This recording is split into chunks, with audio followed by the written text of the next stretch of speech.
Hi friends, అందరికీ నమస్కారం. అంజలి కథలకి స్వాగతం. విషకన్య జానపద నవల 9వ భాగం విందాం.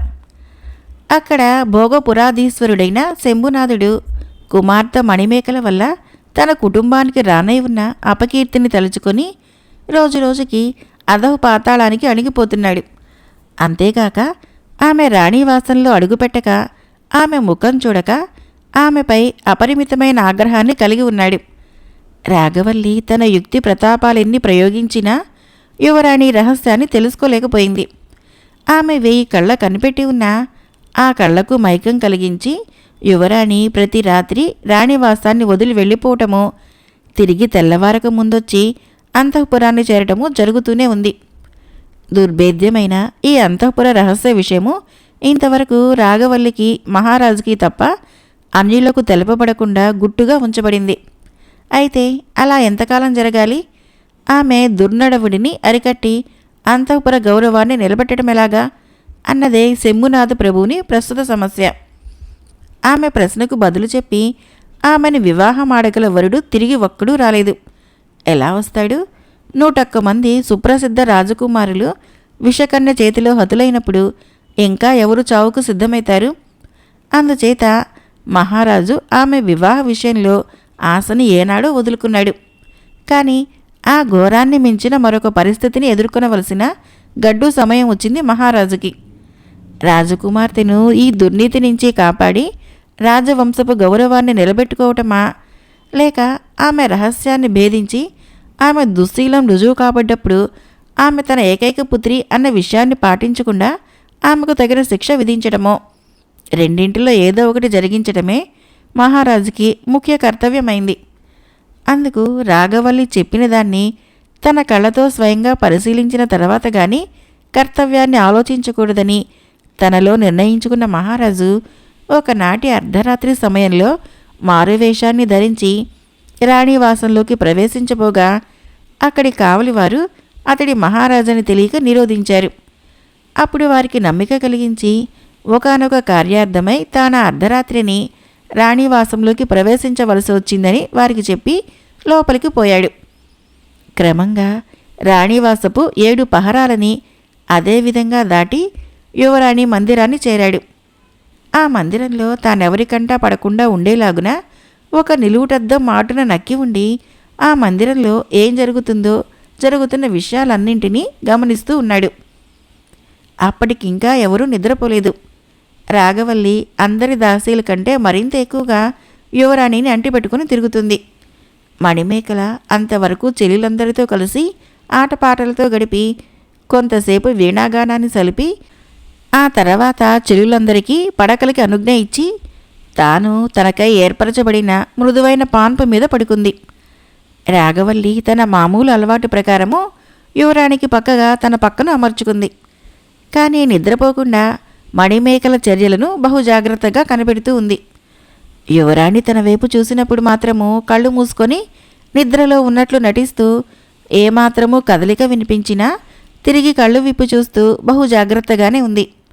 కానీ యువరాణి ఒకసారి తన వైపు చూస్తుందని తెలుసుకొని మామూలు ప్రకారము నిద్రను అభినయిస్తున్న సమయంలో మణిమేకల తన చేతిని చాచి రాఘవల్లి కళ్ళను అభిమంత్రించినట్లు తేలికగా తాకేటప్పటికీ అంతటి నుంచి ఆ కళ్ళు తిరిగి విడివడలేదు.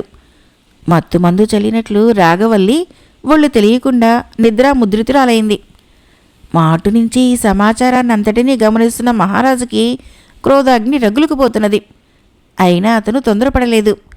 యువరాణి ఆ తర్వాత మిగిలిన చెల్లుల దగ్గరికి వెళ్ళి రాఘవల్లిని చేసినట్లే అందర్నీ గాఢ నిద్ర పరవశులను చేసి తానొక పెళ్లి కూతురులాగా విలువగల అందమైన చీర కట్టుకొని తలనిండా పువ్వులు తురుముకొని కస్తూరి, జవ్వాది, పునుగు మొదలైన పరిమళ ద్రవ్యాలని శరీరానికి అలుముకొని సర్వాభరణాల్ని ధరించి ఆ జగన్మోహన అవతారంతో అత్తరు, పన్నీరు మొదలైన కొన్ని పరిమళ ద్రవ్యాలని, కొన్ని ఫలపుష్పాదులని ఒక పసిడి పళ్ళంలో అమర్చుకొని అంతఃపురాన్ని వీడి ఆ అర్ధరాత్రి సమయంలో ఒంటరిగా పయనమై వెళుతున్న కుమార్తెను కళ్ళారా చూసిన మహారాజు ఆగ్రహాన్ని పట్టలేకపోయాడు. ప్రతిదినము ఆమె అవలంబించే పద్ధతి అదేనని అర్థం చేసుకున్నాడు. వెంటనే చాటు నుంచి యువతలికి వచ్చి వరనించి ఖడ్గాన్ని దూసి, ఓసి నీచురాల, అయిన రాజవంశంలో మహా ఇల్లాలకి కూతురువై పుట్టి ఇటువంటి నీచకార్యానికా పాల్పడతావు? ప్రశ్నకు బదులు చెప్పిన వరుణ్ణే పరిణయమాడతానన్నా ఆ చేతగాని ప్రతిజ్ఞను ఎవరు పట్టమన్నారు? అది జరగలేదని ఇటువంటి వక్ర మార్గాన్ని ఎవరు తొక్కమన్నారు? ఇదిగో ఇప్పుడే నీ పాపపు శరీరాన్ని నా కరవాలానికి బలిచేసి వంశగౌరవానికి నీ నుంచి కలగనై ఉన్న మచ్చని నీ వేడి రక్తధారలతో కడుగుతాను అని తక్షణము కూతుర్ని రెండుగా తెగ నరకాలనుకున్నాడు.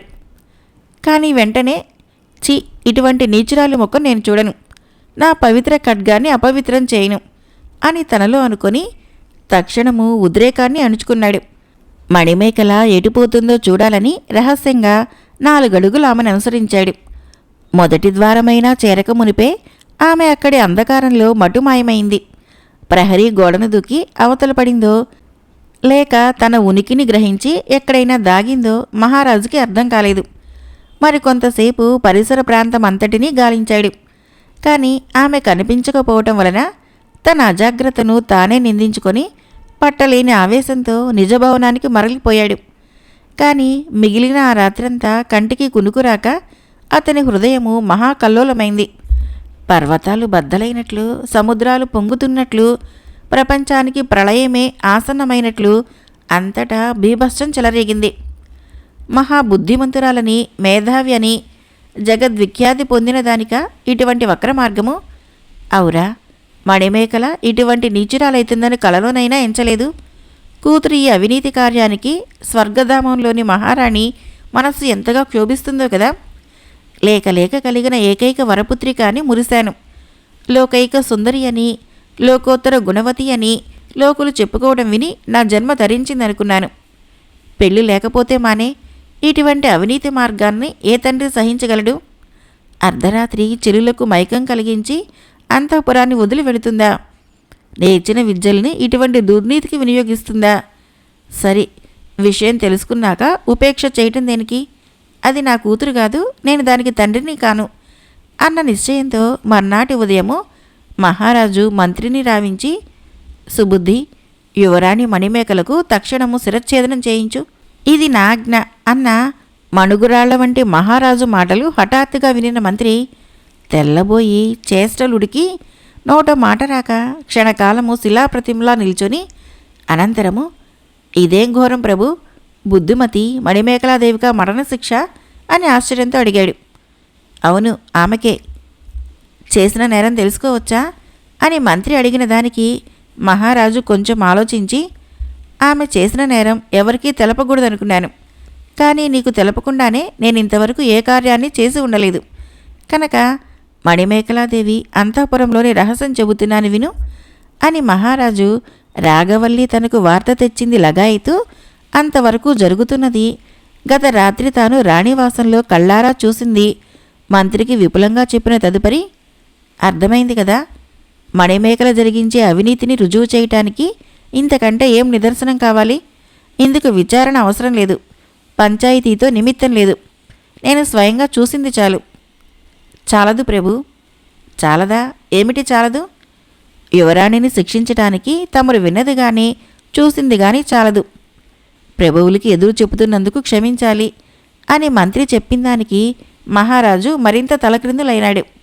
కానీ మహామేధావి మహామంత్రి అయిన సుబుద్ధి చెప్పిందాన్ని కాదనగల సాహసము మహారాజుకు లేదు. అందుచేత అయితే నీ అభిప్రాయం అని ప్రశ్నించాడు. తమరు తొందరపడి మహారాణి గారికి విధించిన శిక్షను ఉపసంహరించుకోవాలి. ఆ తర్వాత ఆమె అంతఃపురాన్ని వదిలి ప్రతి రాత్రి ఎక్కడికి వెళుతుంది, అక్కడ ఆమె ఎవరితో ఎటువంటి అవినీతి కార్యాన్ని జరిగిస్తుంది మొదలైన వివరాలు తెలుసుకోకుండా తొందరపడటం మంచిది కాదు. మనలాంటి వాళ్ళం చేయవలసిన పని కాదు. నువ్వు చెప్పిన విషయాలు తెలుసుకోవటం అసంభవం. అర్ధరాత్రిని చెలులకు మైకం కలిగించి అంతఃపురాన్ని వదిలి రహస్యంగా వెళుతున్న నేరం ఒక్కటి చాలు ఆమెను శిక్షించటానికి. ప్రభు, అదే చాలదని నా మనవి. అయితే నువ్వు చెప్పిన రహస్యాలు తెలుసుకోవటం ఎలాగా? నాకొక 6 మాసాలు గడువు ఇప్పించండి. గడువు లోపల నేను ఆమె చరిత్రను తెలుసుకుంటాను.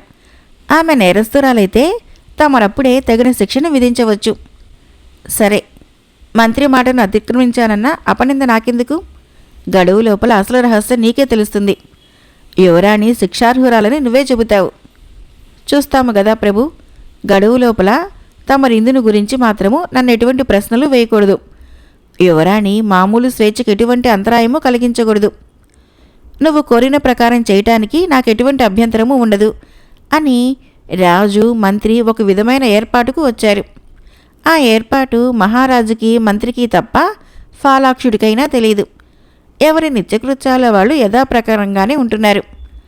ఒకనాడు అస్తమిస్తున్న భానుమండలపు నీరెండల్లో యువరాణి మణిమేఖలాదేవి తన రాణివాసపు మేడ మీద పై అంతస్తులో బయట నిలిచి ఉండగా చెలికత్తె రాగవల్లి అభ్యంజనమాడిన యజమానిరాలి కురుల్ని పొడార్చి చిక్కుదీస్తూ ఉంది.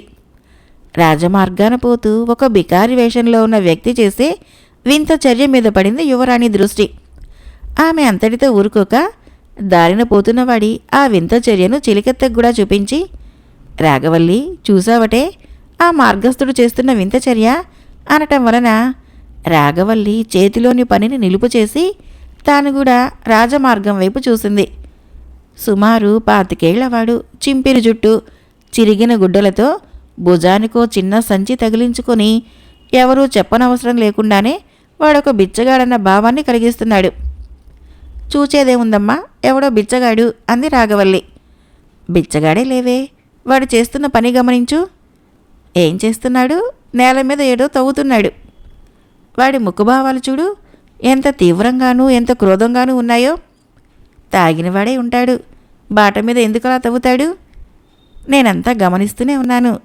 వాడు ఆ దారంట పోతూ ఉంటే నేల మీద ఒక ఎండిన చిన్న గడ్డి దుబ్బ వాడి కాలికి తగిలింది. వాడి కింద పడ్డాడు. దెబ్బ కూడా ఏమంత ఎక్కువగా తగిలి ఉండదు. వాడు ఆ గడ్డి దుబ్బు మీద క్రోధం వహించి ప్రతీకారం చేయటానికి వేరు సైతము పెకిలించడానికి ప్రయత్నం చేస్తున్నాడు. అందుకు తగిన పనిముట్టు లేకపోవటం వలన ఒక కర్ర మొక్కతో తవ్వుతున్నాడు. వేరు లోతుగా నాటుకుని ఉంది కాబోలు. అందుచేత అది ఆ పుల్ల ముక్కకు భూమిలో నుంచి పెకిలి రావటం లేదు. వాడు ప్రయత్నం వదలటం లేదు. చివరికేమైతుందో చూడాలి. అయ్యేదేముంటుంది? వాడెవడో పిచ్చిముండా వాడై ఉంటాడు. లేకపోతే గడ్డి దుబ్బుతో పెనుగులాటమేమిటి? సరి, వాడి గొడవ మనకేమొచ్చిందిలే గాని కురుల చిక్కుదీయటమైంది. లోపలికి పోదాం రండి. కస్తూరి తిలకం దిద్ది కాటుకు పెడతా. అబ్బా ఉండవే, వాడింకా ఏం చేస్తాడో చూద్దాం. వాడికి కాదు గాని నీకు నిజంగా పిచ్చి పట్టినట్లయింది. చూడు చూడు, ఒళ్ళంతా చెమట పోసింది. ఆ గడ్డి దుబ్బు అతని పట్టుదలను పరీక్ష చేస్తున్నట్లు ఎంతకు పెకిలి రావటం లేదు. చివరికేమైతుందో చూడాలి. గడ్డి దుబ్బు నెగ్గుతుందో బిచ్చగాడు నెగ్గుతాడో అని యువరాణి ఆమెతో పాటు రాగవల్లి రాజమార్గంలో జరుగుతున్న ఆ దృశ్యాన్ని ఆశ్చర్యంగా చూస్తూ అలాగే మరికొంతసేపు నిల్చొని ఉన్నారు. నేల మీద వ్యక్తి పట్టుదల వదలకుండా చివరికి పుల్ల ముక్కతోనే కార్యం సాధించాడు. సుమారొక అడుగు మేర భూమిలో పాతుకున్న గడ్డి దుబ్బును వేరు సైతంగా ఊడబెరికి దాన్ని పట్టుకొని విజయసూచకంగా లేచి నిలుచున్నాడు. వెంటనే తన చేతి సంచిలో నుంచి అగ్గిపెట్టెను తీసి దానితో ఆ వేరును నుసు చేశాడు. అంతటితో ఊరుకోక ఆ బూడిదను ఒక కొబ్బరి చెప్పులో వేసి నీట కలిపి తాగి, మార్గాన పోతున్న నా కాలికి తగిలి నన్ను పడగొట్టిన ఈ గడ్డి దుబ్బు ఇప్పటికీ శాశ్వతంగా నాశనం అయిపోయింది పో అన్నాడు సగర్వంగా. అతని పిచ్చి చేష్టలకు రాగవల్లి పకాల నవ్వటం వలన అతను తన దృష్టిని ఆ వైపు మళ్లించి మేడ మీద నిలుచున్న రాగవల్లిని యువరాణిని తిలకించాడు. రాగవల్లి అతని తీవ్రమైన చూపులకు భయపడి లోపలికి పరిగెత్తిపోయింది. యువరాణి మాత్రము ధైర్యంగా ఇంకా అక్కడే నిలుచొని ఆ బాటసారి వైపు దీక్షగా చూస్తుంది. అతడు కూడా ఆమె వైపు పరిశీలనగా చూశాడు. ఆ పిచ్చివాడితో నీకేంటి రాకుమారి, లోపలికి రా అని రాగవల్లి హెచ్చరించిన మీదట యువరాణి కూడా లోపలికి వెళ్ళిపోయింది. ఆ బికారి మాత్రము అక్కడి నుంచి కదలకుండా రాణివాస భవనం వైపు పరిసర ప్రాంతాలని పరిశీలనగా పట్టి చూస్తున్న సమయంలో మంత్రి సుబుద్ధి పాదాచారి అయి ఆ మార్గాన వస్తూ అంతఃపుర భవనానికి ఎదురుగా నిలిచి పరీక్షగా చూస్తూ నిల్చున్న ఆ బికారితో, ఏయ్ ఎవరు నువ్వు? ఆ భవనం వైపలా చూస్తావెందుకు అని అడిగాడు. ఏం చూడకూడదా? చూడొచ్చు, ఎందుకని అడుగుతున్నా. నిజం చెప్పేనా? చెప్పు. ఆ మేడలో 2 అందగత్తెలున్నారు. ఒక ఆమె మరీ ఎక్కువ అందంగా ఉంది. ఆకాశంలో చందమామలాగా. నేనామెను ప్రేమించాను, పెళ్లి చేసుకొనిస్తారా? ఆ మాటకి సుబుద్ధి వాడి మీద ఆగ్రహపడకుండా జాలిగా నవ్వేసి వెళ్ళిపోతూ ఉంటే ఆ బికారి మార్గానికి అడ్డుగా నిలిచి, నా గురించి తెలుసుకొని నేను అడిగిన దానికి బదులు చెప్పకుండా వెళ్ళిపోతారేంటి అని అడిగాడు. మంత్రి తిరిగి నవ్వాడు. నవ్వుతారెందుకు? ఆకాశంలో చందమామ అంటివి గదా, అది నీకు అందుతుందా? అందదా? అందదు. పోపో. ఇటువంటి పిచ్చి మాటలు మళ్ళీ ఎక్కడన్నా అన్నావంటే ఒళ్ళు హూనం చేస్తారు అని మంత్రి ఇక అక్కడ నిలవకుండా తన మార్గాన తాను వెళ్ళిపోయాడు. మర్నాటి ఉదయము అంతఃపుర సింహద్వారం దగ్గర దీక్షతో తిలకిస్తున్న బికారితో అక్కడి కావలివారిలో ఒకడు, ఓరి ఎవడువురా నువ్వు? ఆ చిత్రపటం వైపు అలా పిచ్చిగా చూస్తావెందుకు? నీకు గాని మతిపోయిందా? వెళ్ళి వెళ్ళు అంటే ఆ వ్యక్తి కావలివాని వైపు ఒకసారి తీక్షణంగా చూసి, అందరూ చూడాలనే కదా ఈ చిత్రపటాన్ని ఇటువంటి బహిరంగ స్థలంలో వేలాడగట్టించారు అని అడిగాడు. రూపము దుస్తులు పిచ్చిగా ఉన్నాయి గాని మాటలు పిచ్చిగా లేవే. నీదే ఊరు? నీ పేరు? నేను దేశదిమ్మరిని. నన్నందరూ పిచ్చికిష్టాయ్ అంటారు. బేష్, రూపానికి తగిన పేరు, పేరుకు తగిన వృత్తి. అయితే నువ్వొక దేశదిమ్మరి అన్నమాట. అవును. చిత్రపటం వైపెందుకు అలా చూస్తున్నావు? పనుంది. నిన్న నేను మేడ మీద చూసింది ఈ సౌందర్యవతినే. ఈ అమ్మాయిని నేను ప్రేమించా, పెళ్లి కూడా చేసుకుంటా. ఆ మాటకి అక్కడ కావలి వారందరూ విరగబడి నవ్వుతూ, నువ్వింకా ఇక్కడే ఉంటే మా దుడ్డు కర్రలతో నీకు తప్పకుండా పెళ్లి చేస్తాం, పోపో అని ఆదలించారు. కానీ వాడు పోకుండా చిత్రపటానికి చెరువులో ఉన్న ప్రకటన చదివాడు. ఓ ఇదా సంగతి. అయితే నేను ఆ ప్రశ్నకు తప్పకుండా జవాబు చెబుతాను, యువరాణిని పెళ్లాడతాను అని బిరబిరా పోయి గంటని గణగణ మోగించాడు. తిరిగి ఎంతో కాలానికి గంట మోగటము నే ఆలకించిన అంతఃపుర పరివార జనాలు, యువరాణి కూడా ఆశ్చర్య సంభ్రమములయ్యారు. రాఘవల్లి పరుగు పరుగున మణిమేకల దగ్గరికి పోయి, అమ్మా, మళ్ళీ ఎంతకాలానికి గంట మోగింది? ఈసారైనా నీ ప్రశ్నకు బదులు చెప్పగల ప్రజ్ఞావంతుడొస్తే బాగుండును అంది. ఏమో లేవే, నా అదృష్టం ఎలా ఉంటే అలా అవుతుంది. వెంటనే పోయి వచ్చిన వారిని సగౌరవంగా లోపలికి ప్రవేశపెట్టు అని యువరాణి ఆజ్ఞాపించిన వెంటనే రాఘవల్లి తన రివాజును అనుసరించి అంతఃపుర సింహద్వారం దగ్గరికి ఉత్సాహంతో పోయింది. మిగిలిన పరిచారికలను చాలా కాలం నుంచి ఏ వరుడు రాని కారణం వలన తయారుగా ఉన్న సాధన సామాగ్రినంతటినీ సక్రమంగా అమర్చడంలో నిమగ్నులై ఉన్నారు. యువరాణి త్వరగా ఉచిత వస్త్రాలు ధరించి అలంకరించుకోవటంలో వేగిరపడుతూ ఉంది. 101 మంది బల పరాక్రమశాలులైన రాకుమారులు, మేధావులు, సమస్త విద్యా పారంగతులు అయిన వారు వచ్చి యువరాణి ప్రశ్నకు బదులు చెప్పక అపజయాన్ని పొందటమే కాకుండా హతులైన తర్వాత చిరకాలానికి ఈనాడు తిరిగి ఒక వరుడంటూ రావటము, ప్రశ్నకు బదులు చెప్పి తమ యువరాణిని పరిణయమాడగోరటము తటస్థించినందువలన రాఘవల్లి పట్టలేని సంతోషంతో అంతఃపుర సింహద్వారం దగ్గరికి పోయి చూసేటప్పటికి ఎవరూ లేరక్కడ. అందుకు విభ్రాంతురాలైన రాఘవల్లి, గంట మోగించిందెవరు అని అక్కడి కావలి వారిని అడిగింది. వారు బదులు చెప్పక మునిపే గంటను మోగించిన బికారి వ్యక్తి ముందుకు వచ్చి, గంటని మోగించిన వాణ్ణి నేనే అన్నాడు. అతడు అంతకు ముందు రోజున రాజమార్గంలో గడ్డి దుబ్బుతో యుద్ధం చేసి దాన్ని పెరికి కాల్చి భస్మం చేసుకుని తాగిన మూర్ఖుడే అని గుర్తించిన రాఘవల్లి అపరిమితమైన ఆగ్రహంతో ఇలా అంది. ఓయి మూర్ఖుడా, నీకు ప్రాణాలపైన ఆశ లేదా? ఏంటి పని? ప్రాణాల మీద ఆశ లేకపోతే పెళ్లి కావాలని ఎందుకు వస్తాను? ఇలాంటి బికారి ముఖానికైనా యువరాణి భార్య కావటం? బికారు ముఖాలు పనికిరావని ప్రకటనలో లేదే. నేను బ్రహ్మచారిని, 4 జాతులలో ఒక జాతికి చెందినవాణ్ణి, మీ యువరాణి ప్రశ్నకు బదులు చెప్పగలవాణ్ణి. ఈ ప్రకటనలోని షరతులంతే కదా. అంతేగాని నువ్వెక్కడి నుంచి త్వరగా వెళ్ళిపో, పిచ్చి మృగంలాగా నోటికొచ్చినట్లు పేలకు అనేసి రాఘవల్లి ద్వారాన్ని తెరవనైనా తెరవకుండా గిరుక్కున వెనక్కి తిరిగి వెళ్ళిపోయింది. వచ్చిన వరుని కోసము సర్వసన్నాహాలు పూర్తి చేయటంలో నిమగ్నురాలై ఉన్న అంతఃపుర దాసీలను, యువరాణిని గమనించిన రాఘవల్లి విరగబడి నవ్వటం మొదలుపెట్టింది. వచ్చిన వరుణ్ణి ఆహ్వానించి తీసుకుని రాక తాను ఒంటరిగా రావటము, ఉండి ఉండి విరగబడి నవ్వటము రాఘవల్లి చర్యలు యువరాణికి అర్థం కాలేదు. ఏంటే ఆ పిచ్చి చూపులు? వరుడెక్కడా అని తీక్షణంగా అడిగింది. ఆ పిచ్చివాడే వచ్చాడు, వరుడు కాదమ్మా అని రాఘవల్లి అనగా, పిచ్చివాడా అని యువరాణి విభ్రాంతురాలైంది. వాడేనమ్మా. నిన్నటి రోజున మనం మేడపై ఉన్నప్పుడు రాజమార్గంలోని గడ్డి దుబ్బుతో యుద్ధం చేసి కాల్చి భస్మం చేసి తాగలేదు. ఆ బికారి వాడే గంట మోగించాడు గాని వరులెవరూ రాలేదు. ఆ మాటలు విని యువరాణి మరింత తెల్లబోయింది. అయితే నువ్వేం చేసి వచ్చావే? ఏం చేస్తాను, వాణ్ణి చావగొట్టమని కావలి వారికి చెప్పకుండా నేనే తగినట్లు బుద్ధి చెప్పి పంపేశాను. అయ్యో, అలా ఎందుకు చేశావే? ఆ పిచ్చివాడిని ఆహ్వానించి లోపలికి తీసుకురావాలంటావా? అవును, మన ప్రకటన షరతుల ప్రకారం అంతే కదా చెయ్యాలి. బాగుందమ్మా, బాగుంది, మహా బాగుంది. ఎవడో పిచ్చివాడు అర్థం లేకుండా గంట మోగిస్తే వాడిని ఆహ్వానించి లోపలికి తీసుకురావాలంటున్నారా? ఏ పుట్టలో ఏ పాముందో ఎవరికి తెలుసు? అతనే ప్రశ్నకు బదులు చెప్పగలవాడేమో. చాలేవమ్మా తల్లి, ఇక ఊరుకో. ఎవరైనా వింటే నవ్విపోతారు. చింపిరి జుట్టు, చిరిగిన గుడ్డలతో ఆ బికారి మన రాణివాసం దగ్గర నిల్చుంటే మనకి అవమానం. ఆ మూర్ఖుడేమిటి నీ ప్రశ్నకు బదులు చెప్పడమేమిటి? ఏమైనా నువ్వు చేసిన పని సక్రమంగా లేదే. మన ప్రకటన షరతుల ప్రకారము నువ్వు ఆ వచ్చిన వాడిని సగౌరవంగా ఆహ్వానించి తీసుకురావాల్సిందే.